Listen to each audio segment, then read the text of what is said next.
Magandang araw mga ka-swimmer. Episode 8 tayo. Isi-share ko sa iyo yung breaststroke. Basic ha. Sa breaststroke ito, basic lang ito muna. Hold hands forward, tapos kick. Kick parang frog ba? Parang palaka, nag-kick ka. Yan. Pag nagpe-perform ka nito, nagmo-move ka, ibig sabihin tama ang performance mo, tama. Kung nagpo-forward ka. Medyo nasa babaw ng tubig ka ng konti. Tingnan mo ha, walang breathing pa ito. Yung ulo nasa baba ha, titingin sa baba lang. O yan. Walang breathing. Ngayon, pagbalik ko ganito, magbe-breathing na ako. Tingnan nyo. Exhale sa nose, nasa tubig, ano? Inhale sa mouth kung labas sa tubig. Yan. Yan. Pull, tapos kick. Pull. Pag pull mo, lalabas ang ulo mo. Inhale through mouth.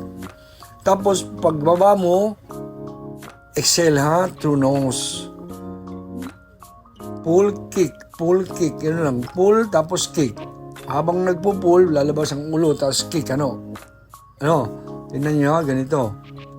Simple lang, mas madali ito kaysa ibang stroke kasi itong breaststroke, pag nasanay ka sa breathing, mas madali ito. Yung tinuro ko sa inyo, yung nagsishare ko sa inyo, yung breathing, malaking bagay yan. Tingnan mo, mas madali matuto pag masanay ka sa breathing. Ganito lang, simple lang. Ito naman, yung sinasabi nilang steady swimming, steady. Naka-steady ka lang. Yun. Tingnan nyo, mas madali lang yan. Pa-forward yung kick ng paa, tapos yung kamay, pang-balance. Yun lang. Hindi ka na move ha. Kung nasa ilalim ka ng dagat, tingin-tingin ka, yun ang gagawin mo. Steady lang, oh. Naka-steady ka lang. Yun ang execution. Dito naman, sa susunod na execution, papakita ko sa inyo.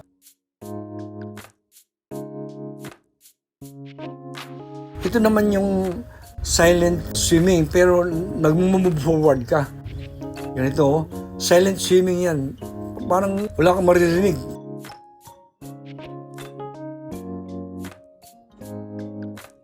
Yan, silent swimming, yan. Walang breathing, ha? Yan ang susubukan nyo. Tapos ito naman, side swimming. Madali lang. Matututo agad-agad ninyo yan. Pag nakita nyo itong download, side swimming, oh. It's other side or the other side, pwede. Yan. Ganon.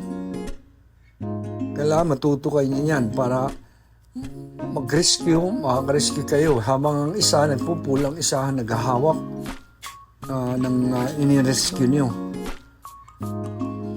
Dito, pakikita ko sa inyo dito, yung breaststroke na medyo hindi pa perfect ha. Yung ulo, tingnan mo. Yung ulo niya, lalabas agad oh. Oh. Aangat agad siya, aangat.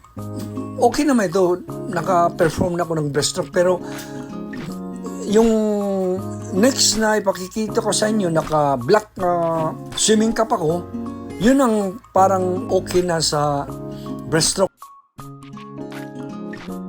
Kasi halos hindi na yung ulo bibigay ng break or nag-interrupt yung speed ng swimming. Mamaya, katapos nito, makikita nyo yung naka-black swimming cap ako. Yun ang halos perfect breaststroke. Dito, ito. Halos okay na ito.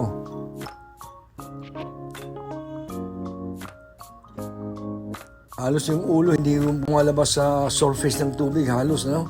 Konti lang. Yun ang dapat ang inyong pasasanayin in the future. Pero, huwag kayong magmadali. Kailangan basic muna. Mag-practice muna kayo basic bago mag-advance kayo sa ibang stage. Okay.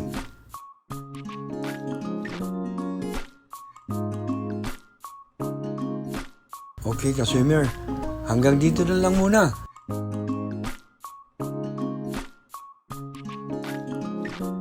Okay, download na lang.